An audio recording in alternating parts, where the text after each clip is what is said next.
Sí, sí se ve. Bien, breakout. Listo para esconder estas. Ahí está. Bien, entonces el taller, la conversación que nos une hoy es hablar acerca de la aplicación de herramientas matemáticas para la predicción de la vida útil de los alimentos. Un caso práctico que vamos a ver al final del taller en cálculos, en una hoja Excel, es acerca del chifle de plátano, ¿no? Es un producto muy conocido al norte de Perú y bueno, creo que todos los que estamos aquí lo conocemos. Bueno, aquí mis redes sociales para formar parte de esta iniciativa de poder compartir las experiencias. Me pueden ubicar en estos enlaces UR. Y bueno, el índice, hoy vamos a hablar un poquito por ahí del marco legal, mecanismos de deterioro y alteración de los alimentos, factores que alteran la vida útil de alimentos, fecha de caducidad versus fecha de consumo preferente, metodologías para determinar la vida útil, etapas y la predicción de vida útil en chifles de plátano, o sea, un caso práctico. Eh, todos los puntos los vamos a pasar, los vamos a ver de manera general para poder ahondar más que todo en la metodología y en el caso práctico. ¿Me confirman si se escucha bien el tono de voz, por favor? Ujú. ¿Sí? ¿Sí se escucha? Sí, se escucha bien. Sí, sí se escucha Bien. bien. Bien, el marco legal, esto más que todo es un marco legal de Perú, ¿no? En Perú tenemos muchísimas leyes, de todo, un poco. Y bueno, la que nos interesa aquí es hablar de la ley eh, matriz en este tema, ¿no? En fabricación de alimentos, que es el Decreto Supremo 00798, ¿no? El Reglamento sobre Vigilancia y Control Sanitario de Alimentos y Bebidas. Y también no dejar pasar la Ley 29571, que es del Código de Protección y Defensa del Consumidor del INDECOPI. Para ir ahondando ya en el tema de vida útil, cito al Decreto Supremo 007, en donde indica que todo alimento elaborado industrialmente de producción nacional o extranjera solo se puede expender previo registro sanitario. Sabemos que el registro sanitario viene a ser como un DNI del producto, ¿no? Este código permite identificar y también diferenciar el producto a nivel, ahondando ya en el tema de vida útil, cito al Decreto Supremo 007, en donde indica que todo alimento elaborado industrialmente de producción nacional o extranjera solo se puede expender previo registro sanitario. Sabemos que el registro sanitario viene a ser como un DNI del producto, ¿no? Este código permite identificar y también diferenciar el producto a nivel de todo el mercado, ¿no? Entonces, para poder nosotros comercializar un producto alimentario, tiene que tener registro sanitario. Y para ello, para contar con ese registro sanitario que lo emite el DIGESA, tenemos que presentar una serie de documentación. Uno de ellos, los más importantes, son los análisis físico-químicos y microbiológicos del producto terminado, los resultados de análisis bromatológicos, ¿no? Además, si es que se le indica que tiene propiedades nutricionales, también se deben presentar estos análisis. Eh, y bueno, también se debe presentar el análisis claro, el análisis de evaluación del periodo de vida útil del producto en condiciones normales de conservación y almacenamiento. Entonces, aquí parte ya la obligatoriedad de conocer estos temas de evaluación de la vida útil de los alimentos. Ahí les dejo los artículos 108, 109, 110 y 111 que habla sobre esta obligatoriedad. Bueno, ahora vamos a hablar un poquito del mecanismo de deterioro de los alimentos. Por ahí los factores que ocasionan la degradación de los alimentos, los académicos, investigadores, agrupan en cuatro ítems, ¿no? Los cambios inducidos por la luz, los químicos, los bioquímicos, los cambios o mecanismos físicos y los mecanismos microbiológicos, donde tenemos los patógenos y una biota alterante. Como ejemplo de los cambios químicos podemos tener ganancia o pérdida de humedad, ¿no? La transferencia de vapor de agua, pérdida del sabor y el olor característico, o la cristalización y cambios de textura. Esto es a nivel estructural del alimento. Cuando hablamos de cambios químicos y bioquímicos, ya vemos interacciones o reacciones a nivel molecular, como la desestabilización de la emulsión, o sea, de la interfase formada, ¿no?, por dos líquidos miscibles, o sea, el aceite y el agua. Se da esta separación, ¿no?, en dos fases, pudiendo ser formando cremado, formando precipitación o coalescencia. La sinéresis también es un fenómeno que no es agradable en yogures, ¿no?, que también es justamente la separación de agua de la matriz gel, ¿no?, o también lesión por frío, oxidación de grasas, proteínas, pigmentos, el pardeamiento no enzimático o interacción alimento-envase. En cambios inducidos por la luz tenemos la fotooxidación de vitaminas, la decoloración de ciertos pigmentos, y en cambios microbiológicos tenemos el crecimiento de microorganismos patógenos, producción de toxinas microbianas y deterioro por microbiota banal. Ahora, los factores que afectan la vida útil de los alimentos se agrupan en dos grandes grupos, ¿no? Tenemos aquellos factores intrínsecos, quiere decir que son propios del alimento, aquellas características inherentes a la composición de los mismos. Hablamos de los nutrientes como tal, o de los ingredientes que puede conllevar un producto alimentario, el pH, la actividad de agua, las enzimas, el potencial redox, los componentes antimicrobianos y barreras estructurales. Mientras que los extrínsecos o los que no dependen del propio alimento son las condiciones externas, ya sea el procesamiento, el embalaje, las condiciones de almacenamiento, temperatura, humedad relativa, oxígeno, o también aspectos logísticos y venta minoritaria, ¿no? Y desde aquí ya podemos pensar en una cinética de velocidad de deterioro, ¿no? Esta cinética, o K, va a estar en función a tanto los factores intrínsecos y los factores extrínsecos. Entonces, a nivel gráfico, se puede visualizar de esta manera que un alimento puede verse afectada su vida útil por factores tanto internos, propios de él, como externos, ¿no? Que puede ser el oxígeno, la temperatura, el agua, la luz, ¿sí? Y los propios del alimento, pues hablamos de los ingredientes, hablamos de propiedades de los mismos alimentos como la actividad de agua, el potencial redox, el pH y lo que hablamos anteriormente. Cuando vamos a evaluar o determinar la vida útil de un alimento preservado, partimos que un alimento ha sido procesado, almacenado, mantenido en condiciones que garantizan la inocuidad alimentaria. Por lo tanto, la actividad microbiológica se considera que está bajo control, ¿sí?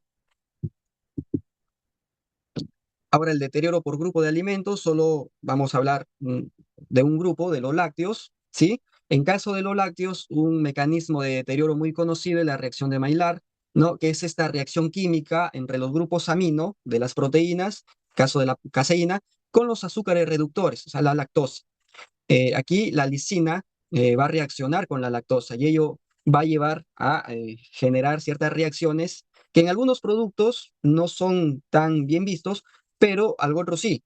En caso de los lácteos, por ejemplo, en Argentina lo llaman el dulce de leche, me refiero en Perú del manjar blanco, este oscurecimiento, el color marrón, es característico de este producto, ¿sí?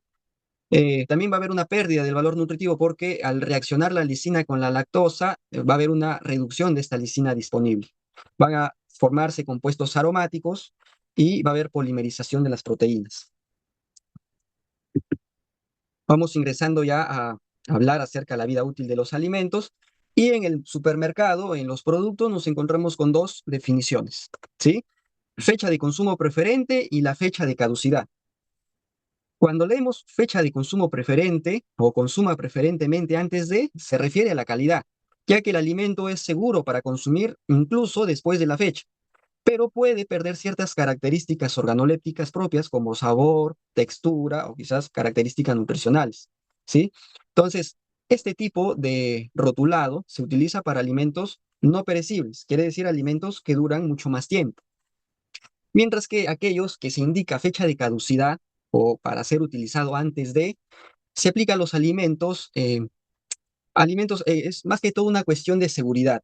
Los alimentos se pueden consumir solamente hasta la fecha de caducidad, pero no después, aunque tengan un buen aspecto, porque puede haber un peligro que, bueno, no es visible, ¿no?, al ojo humano, pero que ya no se garantiza la inocuidad de ese producto. Y esto se aplica más que todo para materias primas o alimentos que son muy perecibles, como la carne de ave, pescado crudo o carne picada, ¿sí? Entonces, fecha de consumo preferente, se puede consumir los alimentos aunque esté posterior a la fecha que indica el empaque, pero eso sí, si el alimento inicialmente se vendía como un producto que contenía vitamina A, pasado la fecha de vencimiento no sabemos si está completa esa vitamina. De hecho, que va a haber una pérdida de aquella vitamina. Entonces, más gráfico se visualiza aquí, donde dos formas de marcar la fecha, ¿no? Caducidad, consumo preferente, y la velocidad de alteración, para los que dicen caducidad, va a tener una mayor velocidad de alteración. Entonces, el tiempo de vida va a tener un corto plazo, mientras que los alimentos que se rotulan como consumo preferente van a tener una velocidad de alteración menor y un tiempo de vida medio a largo plazo, ¿no? Entonces, aquí hay algunos ejemplos de marcado como fecha de caducidad: carnes, derivados frescos, pescados y derivados frescos, leches, productos lácteos frescos, ¿no? Comidas preparadas al instante, cárnicos cocidos, pescados ahumados, ¿no? Los que, bueno, son indudablemente productos que rápido se van a deteriorar, ¿sí? Son perecibles. Mientras que aquellos que no son tan perecibles, como los yogures, quesos curados, productos cárnicos curados, galletas, aceites, frutos secos, se establece una fecha de consumo preferente, ¿sí? Esto de acuerdo al reglamento de la Unión Europea 1169, que está vigente. Bueno, entonces, ¿para qué medimos la vida útil? Inicialmente, la vida útil se define como el periodo de tiempo durante el cual un producto alimenticio permanece inocuo, conserva sus características sensoriales, fisicoquímicas, microbiológicas y funcionales deseadas, y cuando corresponda cumple cualquier declaración nutricional o de propiedades saludables que haga referencia al mismo. Y ello, por ejemplo, vemos en los supermercados ahora las leches que están por ahí, no tiene un plus diciendo rico en o alto contenido de vitamina A, ¿no? Pero en realidad no sabemos si hasta la fecha de vida útil que están reportando el fabricante, si hasta esa fecha llega la vitamina A que están agregando. Porque de hecho que los factores externos van a contribuir a que haya una degradación de la vitamina, ¿no? Entonces, ¿qué tan fiable es el etiquetado de los productos que encontramos en góndola? Bueno, lo vamos a saber haciendo quizás ensayos, análisis de laboratorio de los productos, ¿no? Para determinar si es verdad que se puede reportar por todo el tiempo de vida útil del producto la misma cantidad de vitamina agregada. Y eso aplica para todo.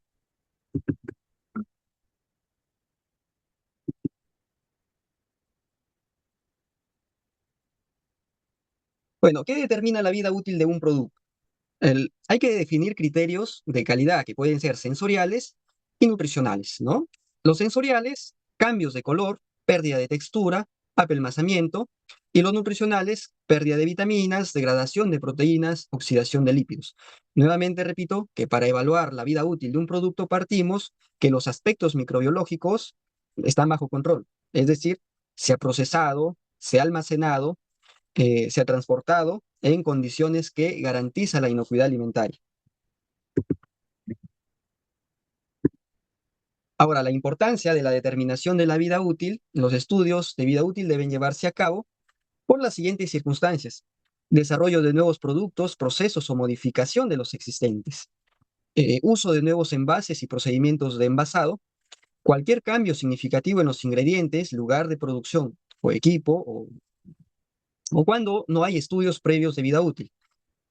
¿Cuándo se debe realizar un estudio de vida útil? Cuando desarrollamos un producto inicialmente, o si ya tenemos un producto y cambiamos un ingrediente, va a cambiar todas las características del producto, la velocidad de reacción, las reacciones moleculares van a cambiar. O si cambiamos el empaque, de igual manera va a cambiar el mecanismo, la cinética de deterioro. Por lo tanto, se tiene que hacer nuevamente este estudio de vida útil. Los métodos que existen para evaluar la vida útil de los alimentos parten a partir de paneles sensoriales. Existen métodos instrumentales, mediciones físicas, químicas, microbiológicas, y hay métodos estimados, ¿no? Lo anterior son métodos reales, que pueden llevar incluso años el estudio de vida útil. Pero hay métodos de estimación de vida útil que utilizan herramientas, fórmulas matemáticas para aligerar este proceso. Entre estos métodos existen valores de literatura que se pueden utilizar, tiempos de distribución de un alimento similar, pruebas extremas de distribución, quejas del consumidor y las pruebas aceleradas. Hoy día vamos a enfocarnos en las pruebas aceleradas, ¿no? Este método emplea condiciones de pruebas extremas, o sea, una condición externa extrema como la temperatura puede ser también la humedad relativa o puede ser el oxígeno, y se examina el producto periódicamente, o sea, tiempos prolongados, hasta el final de la vida útil, ¿no? Los resultados nos permite proyectar mediante una regresión simple las condiciones extremas y llevarlo a las condiciones reales, ¿no? Por ejemplo, eh, en el yogur es un producto refrigerado. Eh, si tenemos en cuenta que es un producto refrigerado, debería estar almacenado a temperatura menores a 5 grados, ¿verdad? Pero el yogur, más que todo en los centros comerciales, en las tiendas, vemos que están en las refrigeradoras, pero no está a esa temperatura.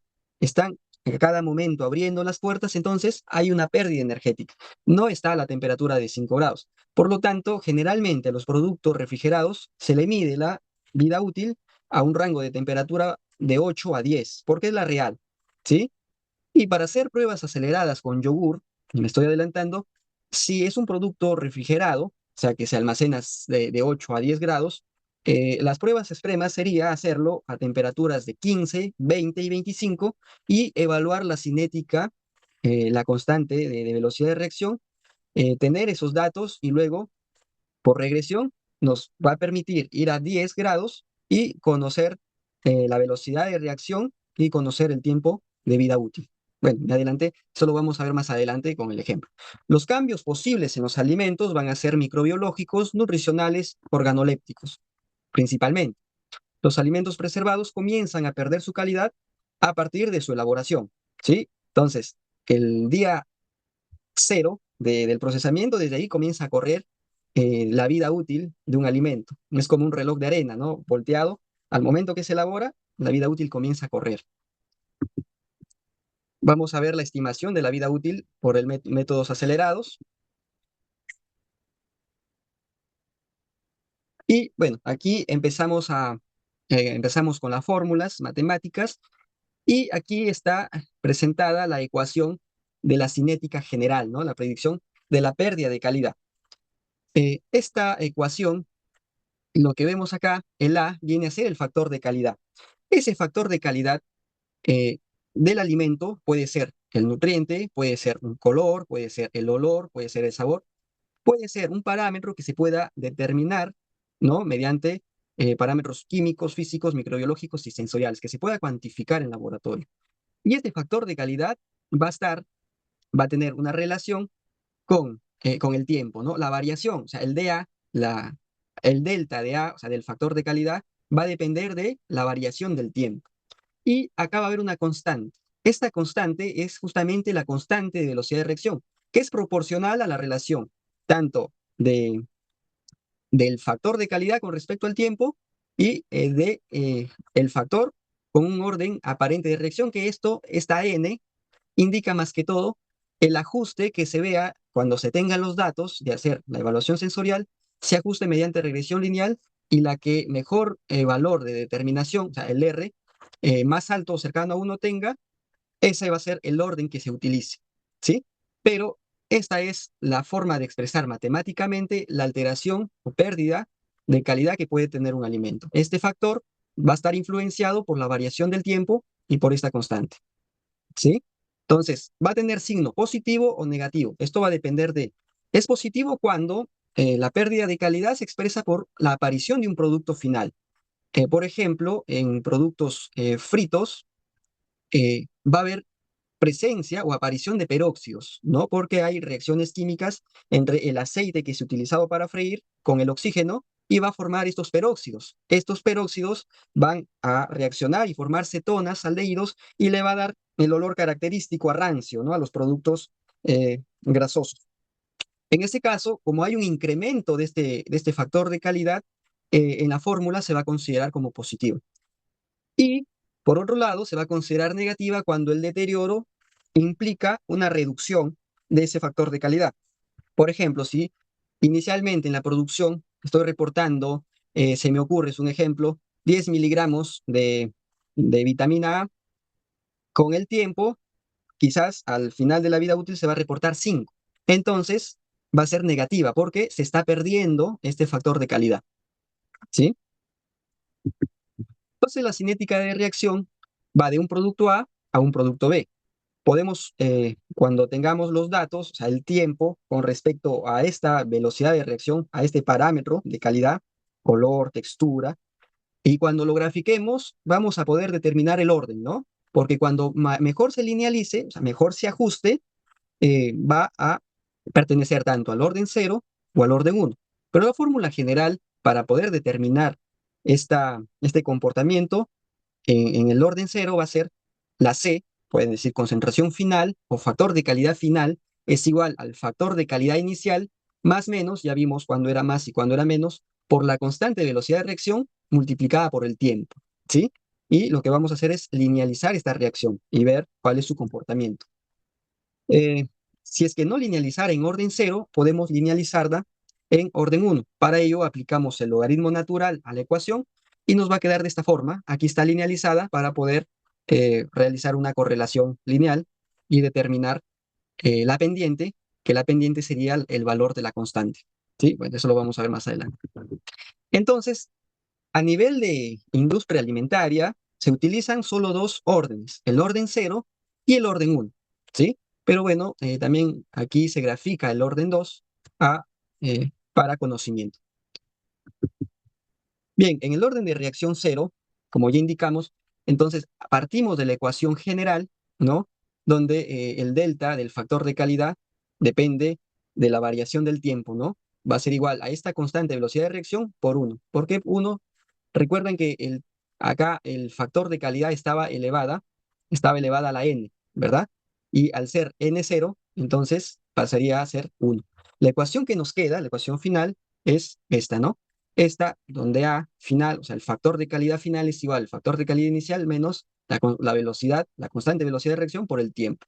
Podemos determinar la vida media considerando que la relación entre el factor final y el factor inicial sea 0.5, el tiempo de vida útil media va a ser esta ecuación.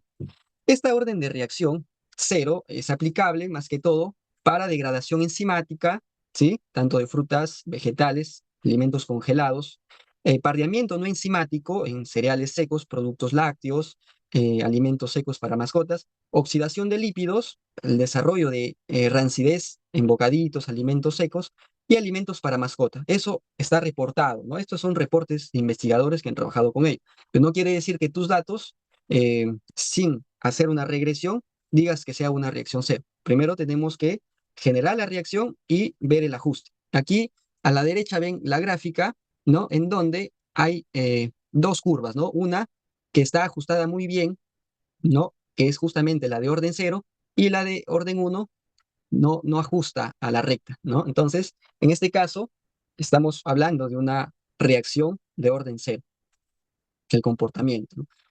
Igual, para orden de reacción uno partimos de la misma ecuación, la ecuación general. En este caso, el orden al ser 1, a ser a elevado a la 1, va a quedar de esta forma, ¿no? Al final aplicamos, esto hay que aplicar un análisis diferencial. Al final nos queda que el logaritmo natural de la concentración final sobre la concentración inicial es igual a la constante velocidad de reacción por el tiempo. Podemos también determinar la vida media con esta relación y nos queda de esta forma la ecuación.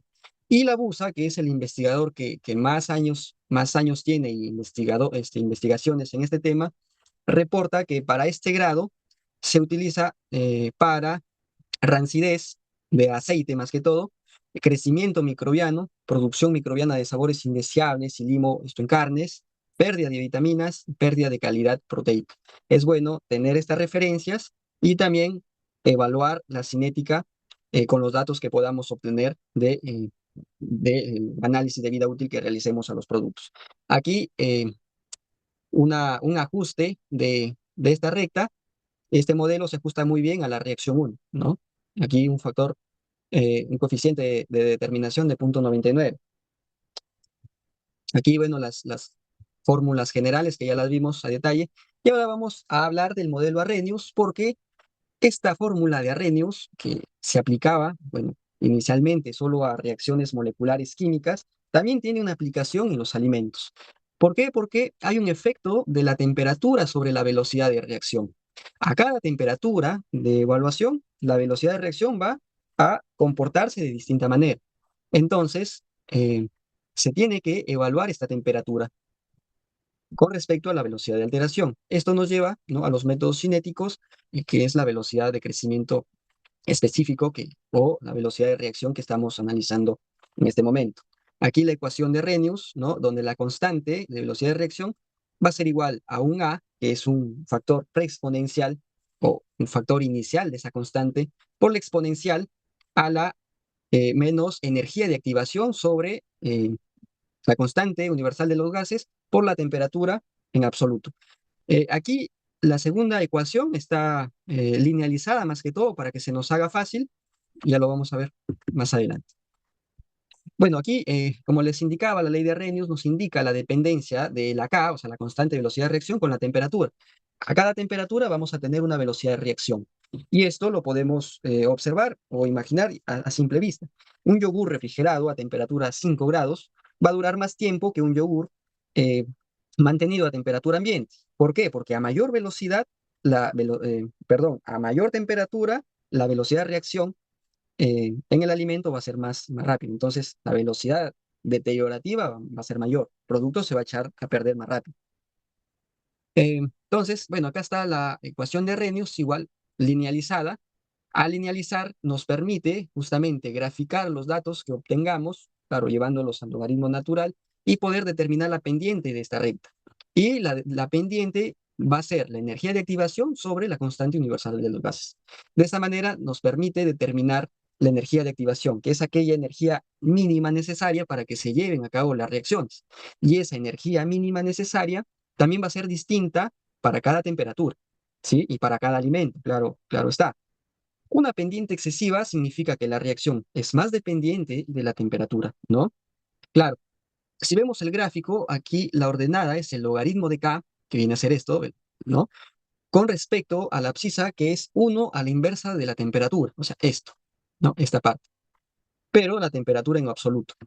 Quiere decir que cuando se acerque a cero, la velocidad de reacción va a ser mayor. Y es por eso la forma como está graficada la línea, ¿no? A mayor temperatura, mayor velocidad de reacción, ¿no? Esto se puede visualizar en la gráfica. Y bueno, la ley de Arrhenius también se puede combinar con dos temperaturas, eh, siempre y cuando conozcamos una constante de velocidad, podemos determinar la otra constante cuando conozcamos las dos temperaturas a analizar, ¿no? Entonces, también nos permite de esta manera poder determinar una constante velocidad o una temperatura, ¿no? A una temperatura, conocer la velocidad que no conocemos, pero siempre y cuando una de las dos sea conocida. Esta, ¿no? El logaritmo de K2. Hay un coeficiente de temperatura que es un factor que representa más que todo cuánto aumenta la velocidad de una reacción cuando la temperatura aumenta cada 10 grados. Y esta constante se determina mediante el cociente de dos constantes de velocidad de reacción, ¿no? Esto lo vamos a ver más a detalle y lo vamos a entender mejor cuando veamos el ejemplo. ¿Cuáles son las etapas para determinar la vida útil por métodos acelerados? Bueno, aquí se grafica. Primero es identificar qué eventos críticos, descriptores relevantes y aceptabilidad limitada del producto. Si tenemos, imaginemos, sigamos con el yogur, tenemos que identificar qué evento crítico, o sea, qué mecanismo de deterioro puede llevar a que el yogur se eche a perder más rápido. Entonces hay que determinar ese factor que pueda ser cuantificable mediante parámetros físico-químicos o sensoriales y que me permita evaluar en un tiempo, en un tiempo establecido, ya temperaturas establecidas. Luego vamos a ejecutar estas pruebas. Estas pruebas Si hacemos un análisis a tiempo real, un yogur nos puede llevar incluso más o menos 3 meses. Mientras que si hacemos una prueba de vida útil acelerado, lo podemos obtener 20, 25 días, ¿no? Y el modelado, bueno, cuando se hace un análisis a tiempo real, se habla de un estimado, ¿no? Y cuando se hace por una prueba de vida útil acelerado, hablamos de predicción. Bueno, alimentos refrigerados, el análisis se hace de 8 a 10 grados, por lo que les indiqué, que es la real que se encuentra en los supermercados, y para alimentos estables de 30 a 35 grados. Bueno, esto lo paso porque quiero explicarlo más adelante. La realización del estudio en 4 pasos. Primero, se identifican las muestras, ¿no? Se identifican las condiciones de almacenamiento, tanto tiempo y temperatura. Se va a seleccionar los análisis a ser realizados, o en este caso, de acuerdo al mecanismo de deterioro, ¿no? El que tenga mayor velocidad de deterioro. Y al final se van a reportar los resultados. La identificación de las muestras es necesario tener mucho cuidado con las muestras, porque, bueno, esto, repetirlo es todo un tema.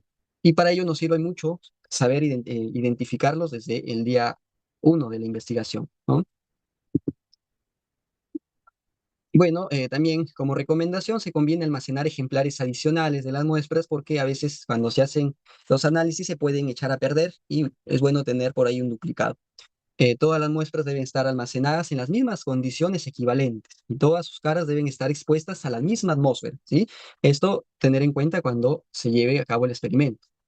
Y se debe registrar la posición de cada muestra en la cámara también. O sea, de esta manera, todos los factores, tanto externos, se mantienen constantes. Y lo único que se modifica es solo un factor externo, pudiendo ser la temperatura, la humedad relativa o quizás el oxígeno libre. Generalmente se hace con temperatura. Bueno, vamos a ingresar ya al ejemplo, al caso práctico que nos reúne hoy.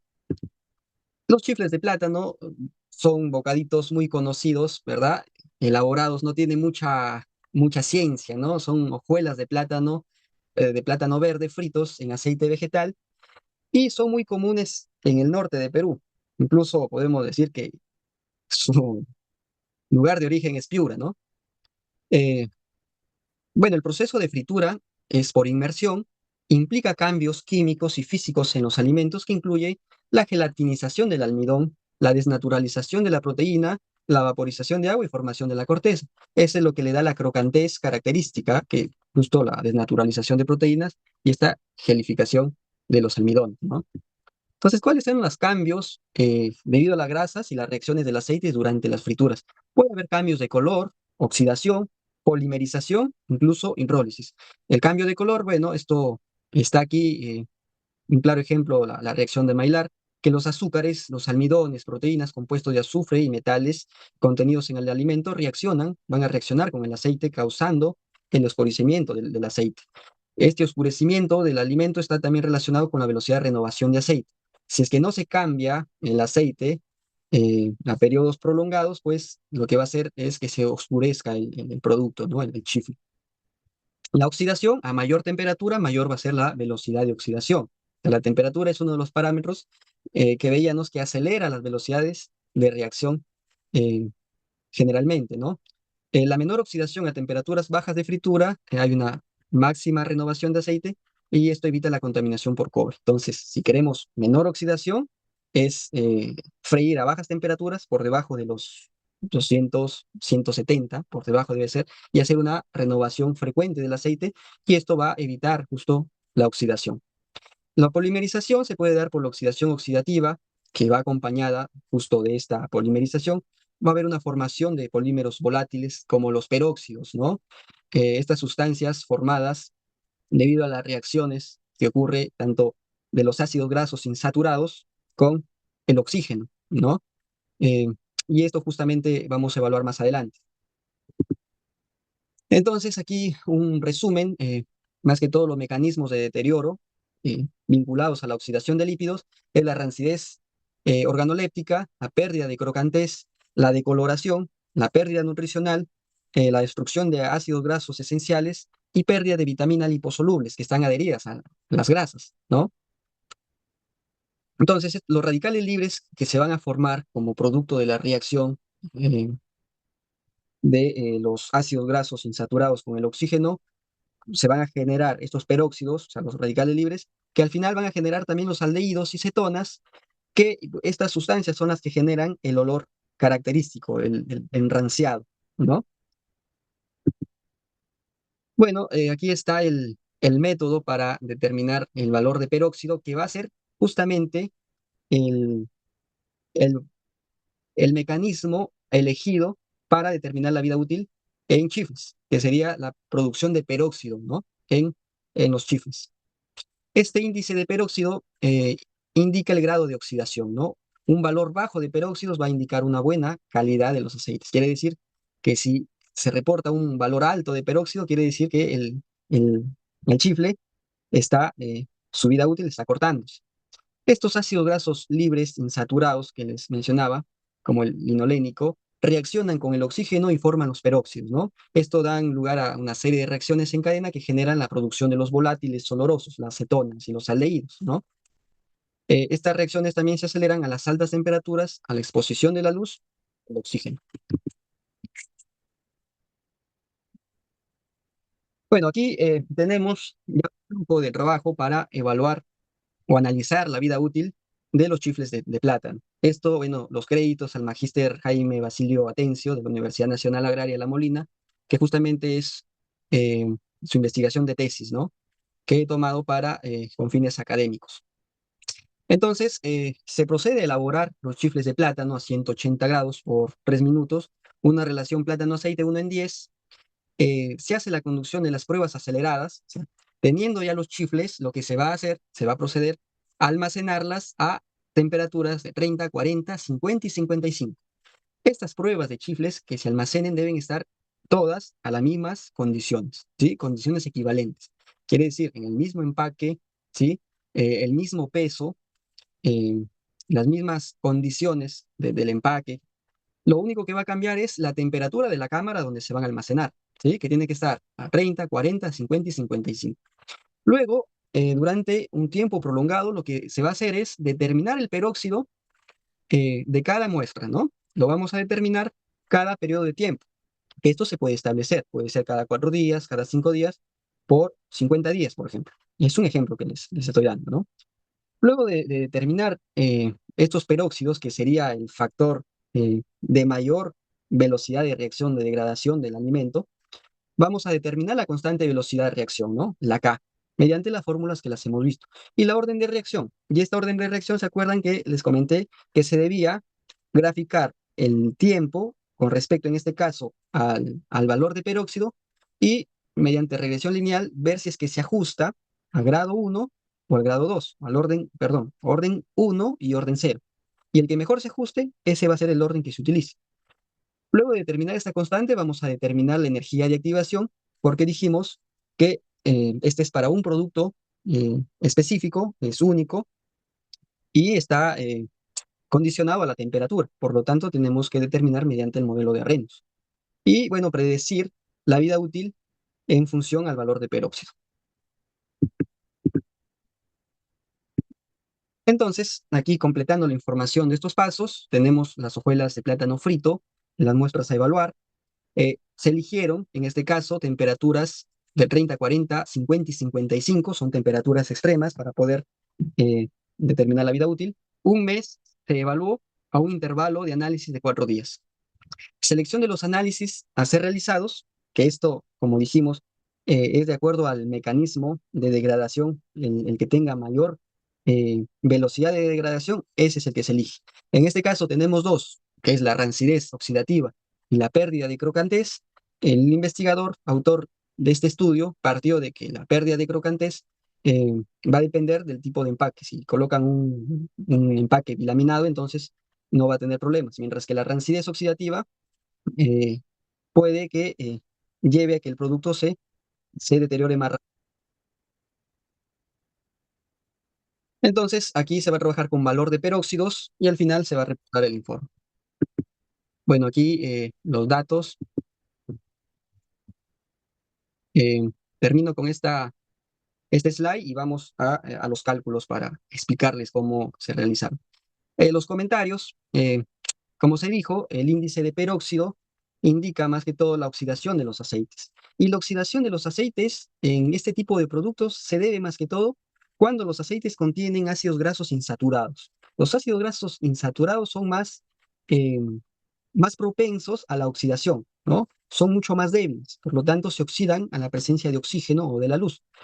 Y en este caso hay una empresa muy conocida en Piura, la marca Crickets, chifles piuranos, muy conocida que incluso exporta. Lo que ellos reportan en su etiqueta es que utilizan aceite oleína de palma con uso de fritura, ¿no? Entonces estuve por ahí investigando y justamente este aceite tiene una alta estabilidad oxidativa porque contiene tocoferoles y tocotrienoles, que son antioxidantes que evitan que se dé la oxidación de grasas, ¿no? Solo eso les quería mencionar. A nivel tecnológico, en la industria alimentaria, también a este tipo de productos se le puede agregar antioxidantes, ¿no? En este tipo de producto, para el caso de Crickets, no utiliza, si ven aquí los ingredientes, no utiliza otros aditivos, ¿no? Solamente está utilizando este aceite de alta oleína, ¿no? Porque tiene justo esta característica de que tiene una buena estabilidad oxidativa y la fecha que él está reportando, bueno, aquí está la fecha de producción, es el día del año del 2024, o sea, fue producido el día 360, ¿no? Del año 24, o sea, en diciembre, ¿no? Ellos aquí están colocándole 6 meses más o menos del tiempo de vida útil de su producto, ¿no? Y bueno, no sé si hay algún comentario, una consulta en esta parte, si no pasamos a ver los cálculos matemáticos en una hoja Excel.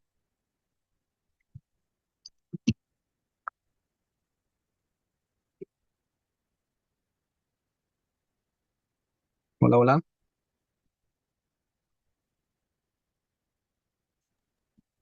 Sí, Javier, ingeniero Javier, buenas noches ya aquí en Perú. Felicitaciones por la ponencia. Una pregunta sobre el atributo, ¿no? Que se ha escogido aquí en el chifle, en este caso, ejemplo, es el contenido de peróxidos. ¿Puede ahí un poquito explicar el atributo que se escogió, cómo se escogió? Igual creo que cada alimento tiene un atributo diferencial, ¿no? Gracias. Exacto. Vimos mecanismos de degradación en alimentos, ¿no? Y de acuerdo a los grupos de alimentos tienen un atributo, un factor que es el que determina o establece la velocidad de degradación de ese alimento, ¿sí? Entonces, eso se elige de acuerdo ya a los reportes que existen, a bibliografía, de que, bueno, ese producto se deteriora más rápido por la rancidez, ¿no? Y mientras que si el producto está bien empacado en un empaque eh, bilaminar, no va a tener problemas con la pérdida de crocantez, ¿no? Pero la rancidez puede darse inclusive estando empaquetado con la presencia de rayos de luz, ¿no? Si está expuesto. O también por la transferencia de oxígeno que hay tanto del producto como del ambiente. O sea, hay una permeabilidad aunque sea mínima, del empaque. Entonces hay una interacción entre empaque y producto. Entonces este parámetro o este atributo se elige de acuerdo a reportes, ¿no? Eh, que indica cuál justamente es lo que lleva a que el producto se deteriore más rápido. Eh, es eso, no sé si le respondí, ingeniero, y un Sí, gusto sí, tenerlo aquí en esta sala. sí, sí, gracias, Javier, gracias. Excelente. Gracias a usted, ingeniero. Bueno, pasa. A ver, voy a compartir el Excel. Bueno, estos cálculos han sido corroborados a la tesis, a la investigación que les indico del magíster. Entonces, lo que hice fue solamente corroborar, aplicar las fórmulas y todos están ahí, ¿no? Están dentro del cálculo. Ahora logran ver mi pantalla, el Excel. Sí, sí se ve. Bien, partimos del flujo, ¿no? Del flujo que es el flujo de trabajo justamente. Lo que se va a hacer es, una vez que se tienen los chifles y se conocen el factor de mayor deterioro del producto, entonces lo que se va a realizar es el almacenamiento a temperaturas establecidas y a un tiempo determinado, ¿sí? En este caso, a 30, 40, 40, 50 y 55, ¿no? Aquí son temperaturas extremas que nos permitan, mediante la evaluación de peróxidos durante el almacenamiento, calcular la velocidad de reacción, que es la K, ¿no? La constante de velocidad de reacción. Y el orden de reacción, el N, que más que todo dijimos que era el ajuste, ¿no? Ver para qué orden ajusta mejor, si es al orden 0 o el orden 1. Luego también nos va a permitir determinar la energía de activación, sabiendo que es la energía mínima de las reacciones moleculares, mediante el modelo de Arrhenius, porque también dijimos que la velocidad de reacción eh, va a estar relacionada o va a depender de la temperatura, ¿sí? A mayor temperatura, mayor velocidad de reacción. Por ahí existen algunos ejemplos, que no voy a ingresar a detalle, de algunos alimentos que no aplica esta fórmula de Arrhenius. Entonces, para hacer este tipo de análisis o estudio, debemos primero también buscar bibliografía, ¿no? Eso es muy bueno. Entonces, vamos a comenzar.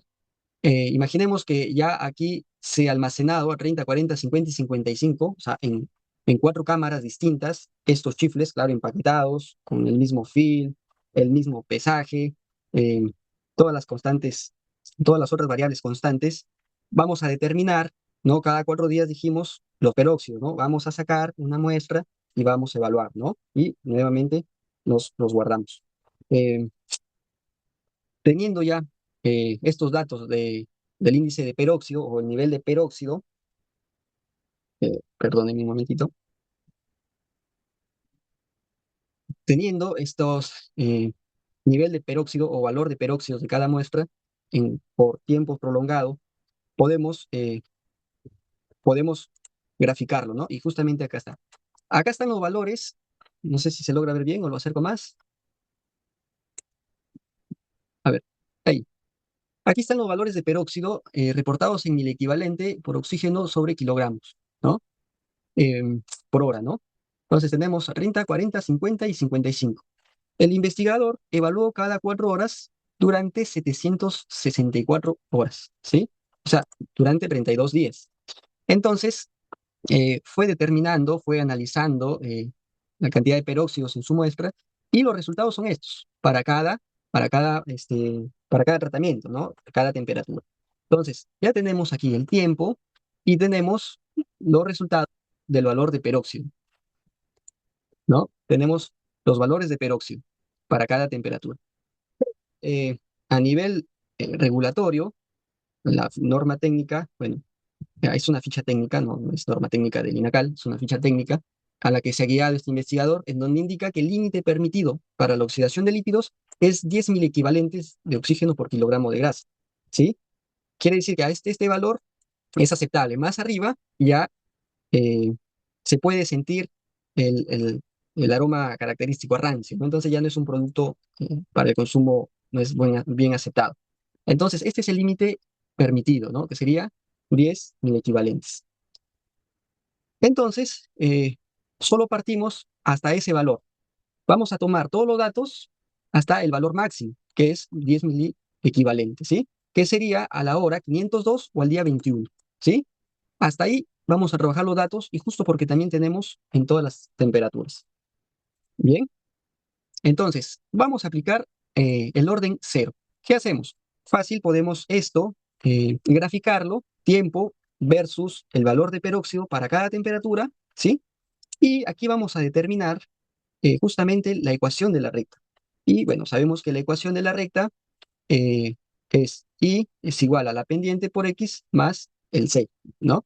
En este caso, eh, en esta ecuación, el valor de la pendiente sería 0,0066. Y también tenemos el coeficiente de determinación que justamente nos va a indicar si se ajusta a un orden cero o no, ¿sí?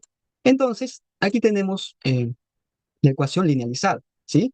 Que es el parámetro de calidad, o sea, en, en- en la ordenada sería el valor de peróxido, ¿sí? El parámetro de calidad inicial, más menos. En este caso, si vemos, es un incremento, ¿verdad?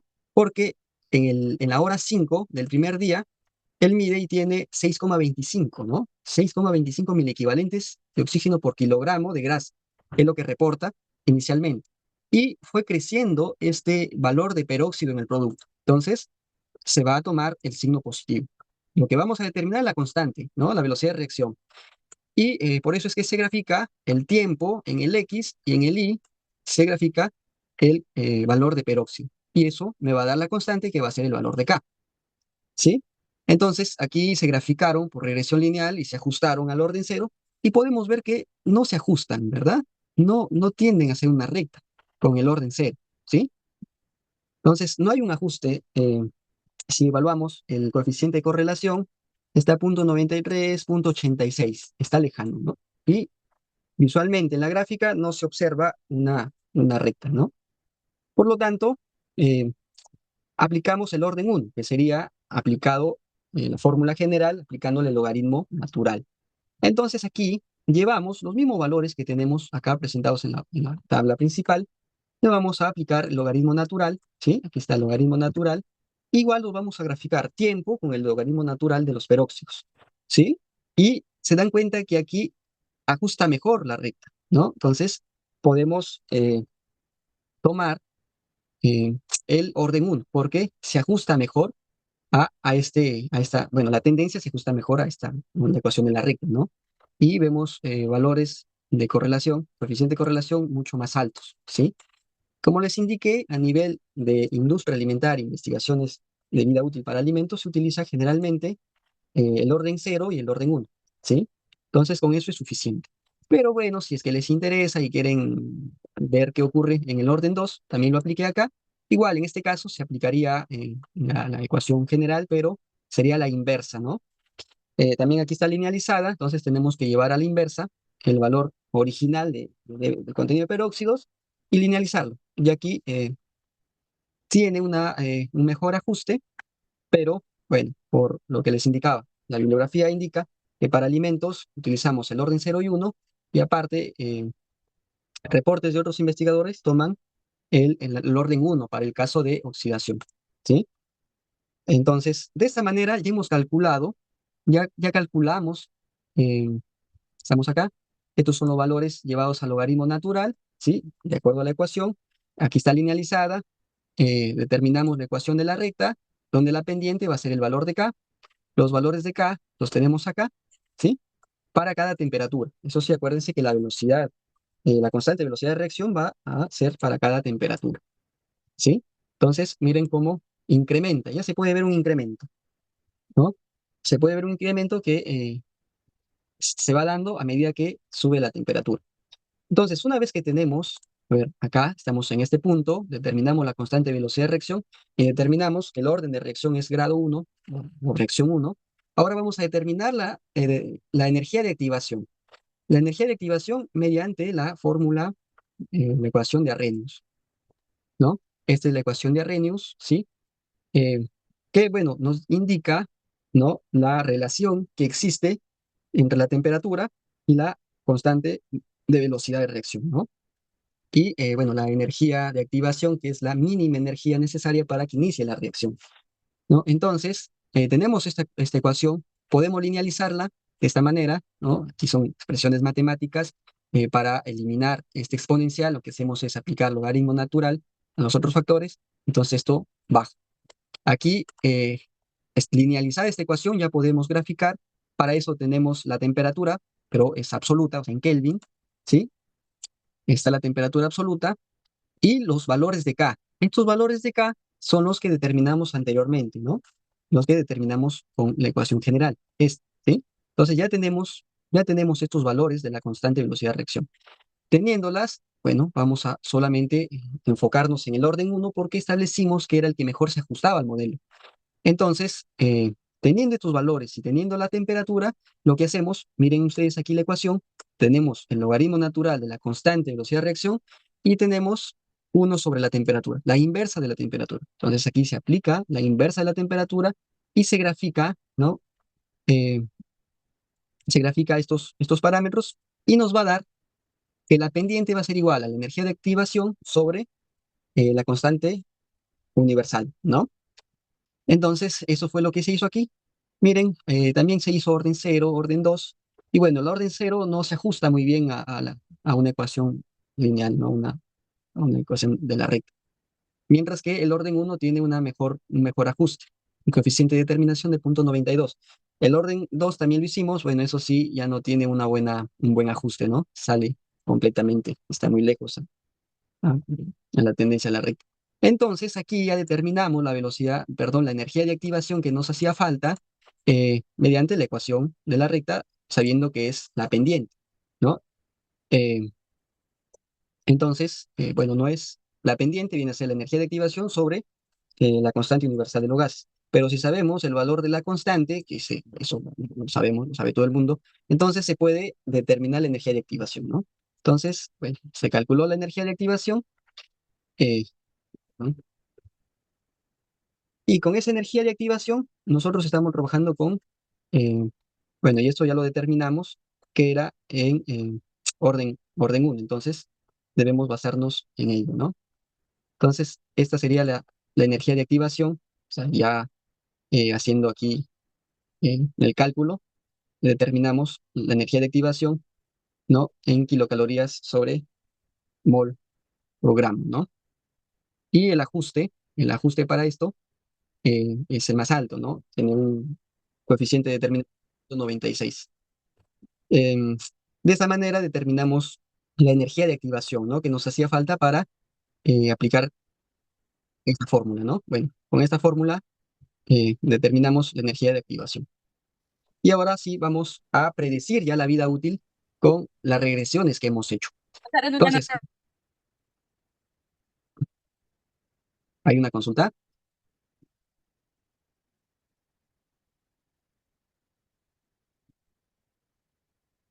Bueno, continuamos. Resumiendo, el orden de reacción vimos que era de primer orden porque era el que mejor se ajustaba, ¿no? Esto lo pudimos ver en la gráfica y en el coeficiente de determinación. Cuando mayor se acerca al 1, mayor ajuste. Aplicando la fórmula o la ecuación de Arrhenius, bueno, las temperaturas de almacenamiento, estas ya son las temperaturas reales, ¿sí? No a las extremas, sino a las temperaturas a las que queremos conocer la vida útil, ¿sí? Que es a 15, 20, 25 y 30 grados, ¿sí? El nivel inicial de peróxidos, eso se hizo en la medición, ¿no? El primer día, en la hora 5, en las que se midió, fue 6,25 el reporte, ¿no? De peróxidos inicial en el producto. Y el nivel máximo fue 10, ¿no? Cuando establecimos mediante una norma técnica, un informe técnico que es hasta 10, porque más de 10 ya el consumidor eh, puede sentir estos atributos no muy agradables, ¿no? Como la rancidez. Entonces, sabemos el nivel inicial, sabemos el nivel máximo, aplicamos en todo caso eh, la fórmula, sería esta fórmula, ¿no? La fórmula general. Sabiendo que es de orden 1, aplicamos la fórmula general aplicando logaritmos naturales. Eh, y bueno, aquí también ya tenemos el valor de las velocidades de reacción para cada temperatura, ¿sí? Para cada temperatura. Entonces, también el primer método para determinar, y aún más fácil, podemos graficar la ecuación de Arrhenius también se grafica. Conociendo este valor, la energía de activación sobre el R, ¿se acuerdan que lo calculamos anteriormente? Y las temperaturas serían las que cambian, ¿verdad? Pero tienen que ser temperaturas absolutas. Entonces, si queremos determinar mediante una regresión lineal, que es muy posible, y aquí está demostrado, estas temperaturas las llevamos a absolutas, o sea, Kelvin, pero a la inversa, ¿sí? Aquí están a la inversa, para poder linealizar, ¿sí? Porque aquí está linealizada ya esta ecuación de Arrhenius.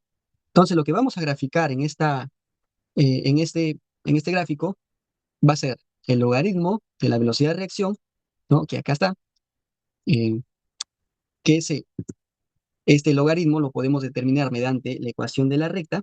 O sea, aquí está. Lo único que vamos a cambiar es el X, ¿verdad? El X, que sería 1 sobre la temperatura.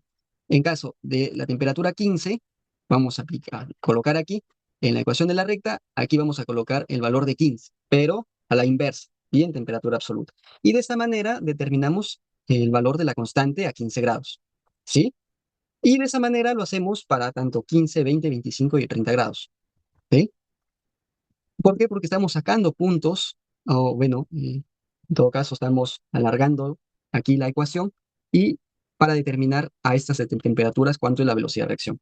Porque la constante velocidad de reacción va a cambiar con respecto a la temperatura, va a ser distinta, ¿no? Y aquí lo podemos observar, es distinto. Y bueno, como está en logaritmo natural, le aplicamos exponencial para quitar ese logaritmo, ¿no? Y teniendo los valores de la constante de velocidad de reacción, ya podemos calcular en la fórmula general, ¿no? Esta formulita, logaritmo de la concentración o factor de calidad final es igual al logaritmo de la concentración o factor de calidad inicial, que en este caso sería más, ¿verdad? Porque incrementaban los peróxidos por la constante velocidad que la tenemos y el tiempo. El tiempo sería el que se despeje. Y acá ya determinamos, ¿no?, la vida útil en horas, que sería aplicada a esta formulita que les indico. Despejando el tiempo en horas, bueno, en días sería a 15 grados, va a durar 46 días, ¿sí?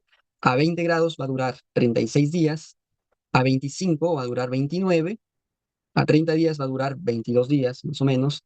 Y estos, bueno, estos resultados de acá abajo fueron los que se obtuvieron de, del experimento, ¿no? Porque esas temperaturas fueron las extremas, 30, 40 y 50, 55. Entonces, esto es lo que nos da eh, el experimento. Y estas son las que estamos prediciendo, ¿sí? Estamos corriéndonos para atrás, entonces, mediante la regresión. Y esta sería la forma más sencilla, sin complicarnos, de determinar la vida útil.